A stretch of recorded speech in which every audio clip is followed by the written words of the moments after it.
Now, the culture here, which is very unlike me, because in many ways I don't think like that. I'm very un-Nigerian in many ways. But the culture here is this, that the minute you lose, you keep quiet. You say nothing, you do nothing, and the master, the almighty president or government has its way. No, I won't do that. I would continue to say what I feel needs to be said. I'll continue to criticize if I feel it's necessary. I'll continue to speak out. That's what leaders are meant to do. And I'm prepared to pay the price, whether it is life, my life being taken, whether it is being persecuted by the government, or whether it's being incarcerated. I'm prepared to pay any price for my country because the truth must stand. Dissent should be a blessing in a democratic setting. Do you still believe in Nigeria? That's a very good question, because when you look at, what's happening in this country, and by the way, let me say that during the course of the election, I said a lot of things, if you remember, and people, we interviewed a couple of times, and literally everything that I said would happen if the other side won is happening today. And it touches on the question you just asked, do we really have a country? Where you have a situation where it's very, very clear that there's an ethnic and religious agenda playing out in this country. Yes, nobody wants to say it. And that's one of the reasons why I'm being persecuted, because I say these things. There's an ethnic and religious agenda unfolding in this country. And that then, it then raises questions about whether or not we can continue as one country if you choose that course. Our message was that I'm talking about the Jonathan message and the PDP message as it then was that, look, we mustn't play ethnic and religious politics. We must have a modern Nigerian nation state, a secular state, where religion and ethnicity has no place. The other side didn't play that game, and they didn't hide it. Their party was more or less like the Muslim. You think that is playing out now? But do I think? It's very, very obvious. Now, it's very obvious. Now, quite apart from... You want to be specific? I'll be very specific. Look at the appointments in the government. Look at what is happening. Everything down basically to one thing. If you want to get anything in this government, or you want to be anybody in this government, you have to be a core northern Muslim. That's just the truth. Except for a few exceptions here and there. Everybody has been marginalized in this country. That is the plain truth. I am sure even those in the South, the Southwest that supported the APC, are regretting it deeply now. They won't say it publicly, but that is the reality of the situation. And quite apart from what the government... No, it's the facts speak. Perception are not based on facts. The facts are there. But let me just, move away from that slightly by telling you what I think is more serious than that.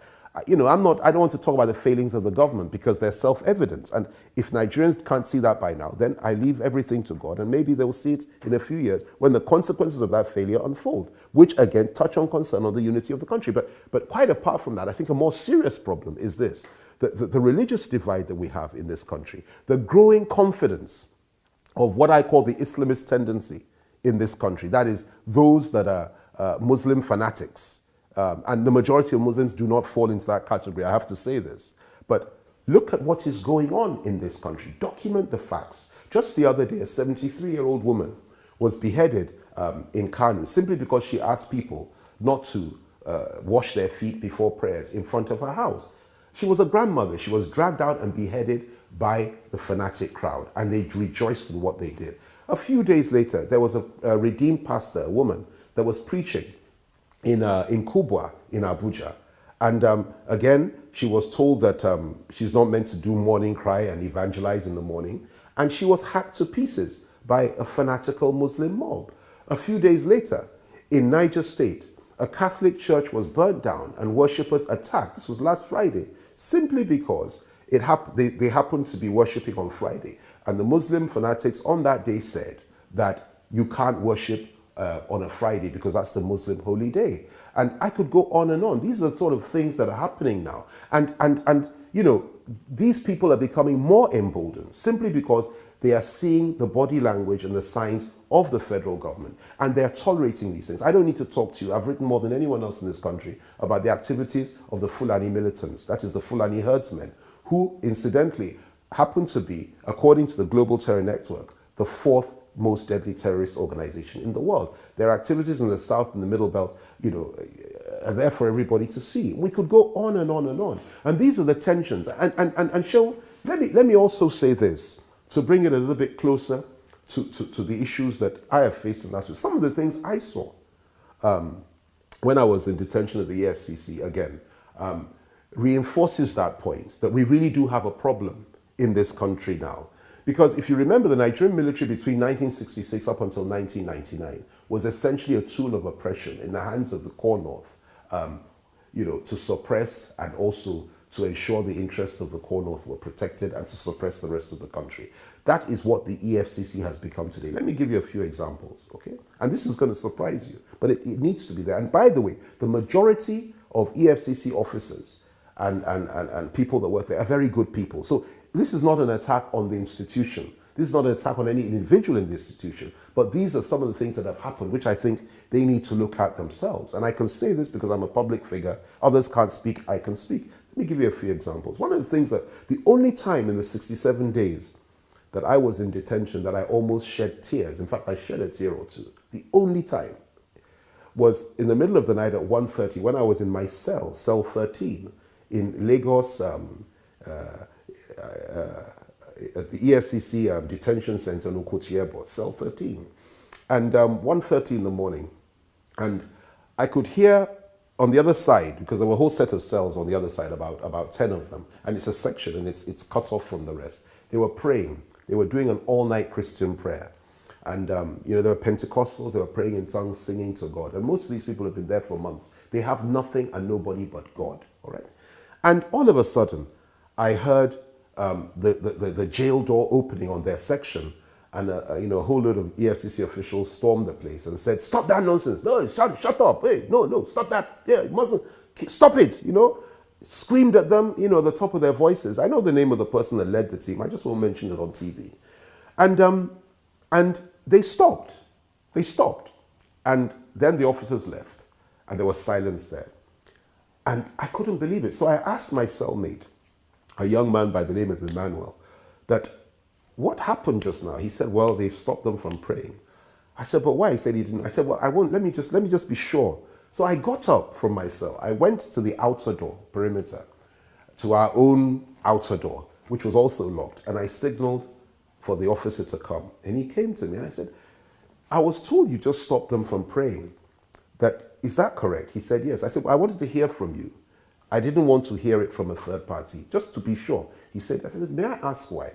He said, "Well, it's too loud." I said, "Why didn't you tell them to reduce their voices?" He said, "No, they just have to stop." So I said, "Well, is that the policy of the EFCC?" He said, "Yes, that is our policy, that they may be plotting an escape." I said, "Escape by praying?" He said, "Yes, so we will not allow it." I said, "Okay, fine." I said, "Well, you know that when I leave this place, I'm going to make an issue of this because it pains me that people cannot pray even when they're in custody." He said, "Yes, you can do what you like."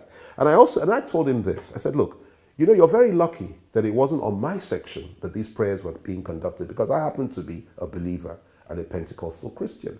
I said, "Because if you had come and said we should stop praying in my section, if everybody else stopped, I would have prayed louder." I said, "That's the first thing. The second thing is that had it been that these people were Muslims that were praying, would you have done the same thing?" He said, "Oh God, don't ask me that kind of question." And he stormed. This is a boy that's half my age, okay? And he stormed off. So that shows you a little bit of the way. Now, every day, I have to say to this, I have to add to that, every day there is a fellowship in that same place between 7 and 8. But on occasions, the officers come there and say, no prayers are allowed, no fellowship today, and so on and so forth. That never happens to the other side. That's number one. Number two, and this is also very interesting, both in Lagos and Abuja, I was locked up in both places.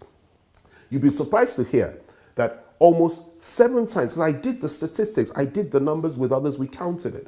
There are 7 times more Christians that are detained in both Lagos and Abuja than there are Muslim detainees. Because when everybody gathers to pray, you see the numbers. That is also very interesting. Is it coincidence? Well, I don't know. Contrived or coincidence? I don't know. Thirdly, and most importantly, you'll be surprised to hear this, and I would challenge you to do the research, that anybody that is from the core north that is detained by the EFCC, most of them, virtually all of them, are released after 2, at the most 3 days. 2 or 3 days. But 98% of the people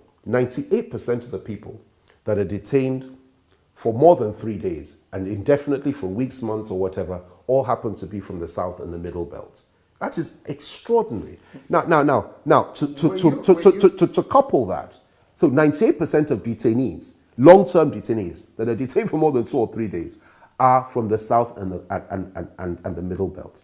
Whereas core northerners, they hardly ever get detained for longer than that, except for a few exceptions. Now, to couple that, 98% of the decision-making processes, those at the top of that agency that control everything, are from the core north, that is the northwest and the northeast.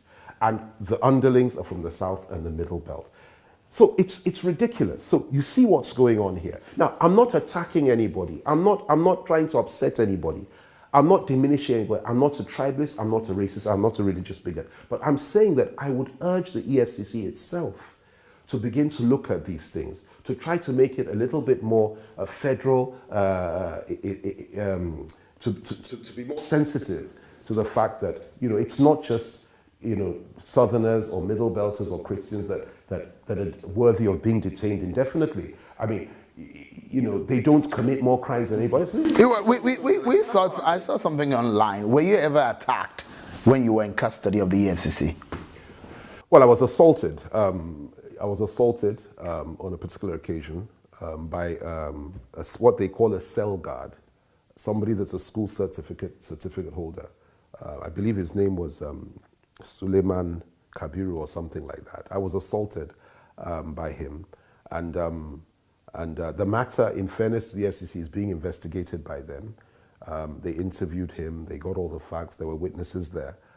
The details of it, I don't really want us to... What sort of assault is this? Well, it's a physical, verbal assault and a physical assault, you know. And let me put it like this, you know, he put his hands on my body. And this boy is almost a quarter of my age. I wouldn't employ him as my gatesman, frankly. So, but let me also say that it's under investigation, or, you know, the boy has been disciplined, and I have the assurances from the highest level of the FCC that, you know, that sort of thing would never happen to me again. It happened on one occasion. The overwhelming majority of EFCC officers, those that detain at the, you know, Lagos and Abuja, and those that lead the organization, and those that you know, investigate the cases, are very, very civil, polite people. They're trained to be like that. So I have no objection. They were good to me in many ways, but if you look at what has happened to so many other people, and that are still there up until today, the fact that, you know, some cannot take phone calls are not allowed, some cannot have food from their families, some cannot do, it's dehumanizing, and the conditions are absolutely dehumanizing. And this is something that I think we need to look at. You know, the Constitution guarantees that we're innocent until proven guilty. So when you treat a man that is innocent, that has not been convicted by a court, like an animal, and you don't let him have the basics that he needs for life, then it becomes a problem. Well, prison, nobody wants to go to, well, EFCC custody is even though some of the officers are very nice and they try their best, it's dehumanizing. It's a very, very difficult thing, especially if it's over a long period of time and people are there, they're like prisoners of Zenda. And, you know, it's a very sad thing, you know. Some haven't even seen their families for a very, very long time, because everybody runs away when you're in the FCC, because nobody wants to come to see you. Everybody's scared of the FCC. The prison custody is a much better place. It sounds ridiculous. Nobody wants to go to prison, but the prison officials, their training is different. Theirs is to rehabilitate, and theirs is to show a little bit of compassion and decency towards the inmates. As surprising as it might seem, because Nigerians are quite brutal in many ways, but the prison officials in this country are very, very professional. They do their